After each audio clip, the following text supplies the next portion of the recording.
So what exactly is off-camera flash? Well, pretty simply put, it's taking the flash off camera. Yeah, like I only shoot natural light, man. It's just like the way to go, you know, like it's just the best thing.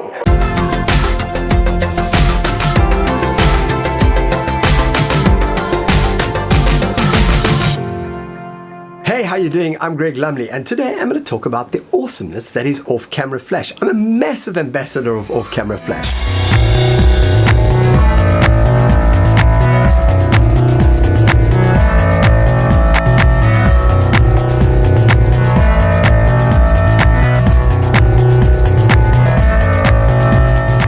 Every now and again somebody asks me how to do it, and the most common thing that I hear is, oh my word, it's so complicated, I don't know what to do, I don't know where to get started. I'm here to tell you, it really actually isn't that hard. I think neither are better than the other, both are great, and if you can combine the two, you can get amazing, amazing pictures. You know, feeling caught my sweetest soul. Where off-camera flash changes everything is it allows you to stop your light coming directly from the axis of the lens.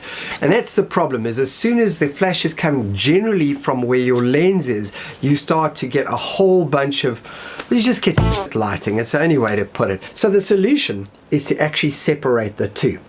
And well, as you can see, there's a very obvious problem here. There's a whole bunch of little connectors over there, and there's a whole bunch of connectors over there, and there's a whole bunch of air over there, and how do you make them connect? Well, it's pretty simple really. You put a transmitter on the camera, and you put a receiver on the flash, like so.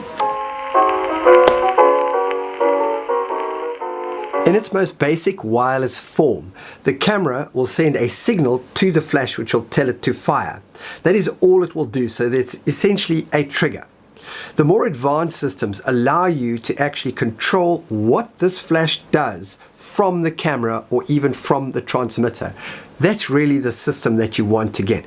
Otherwise, what will happen is that if, for example, when I fire from camera to flash, if the flash is too bright, I might physically have to go up to the flash, and it could be 40 meters away, and adjust that flash. What you want is a controller sitting on top of your camera. That way, using this device, I'm able to adjust the outputs of the remote flashes without physically having to go to them. And basically, when it comes to the controller types, it should have an LCD on it.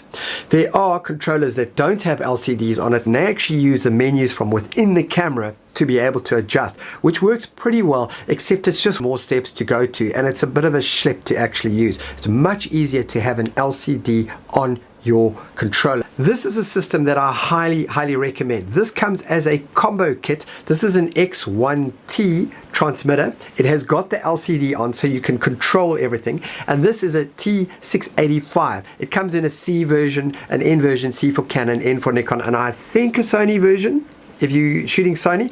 And what is awesome about this is that it has got a transmitter built in. So those two devices are all you need to get started on your off-camera experience. I should say that Yongnuo also has fantastic options and is probably one of the most popular brands in the world when it comes to non-proprietary flashes. They've also got a bunch of flashes that I think have got the receiver built in, which is pretty cool. So you have one device outside. Right, so you've gone out, you've bought this. What do you do next? Shoot.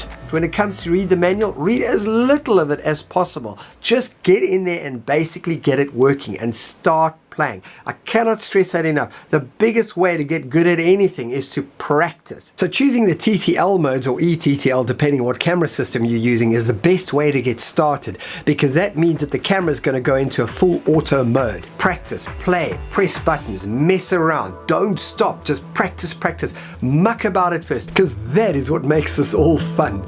It's seeing those results. So for part 2, we'll start covering some actual scenarios where you will use the flash. If you like this video, give it a thumbs up, you know the deal. Please subscribe, all that sort of stuff. Look forward to seeing you in part 2.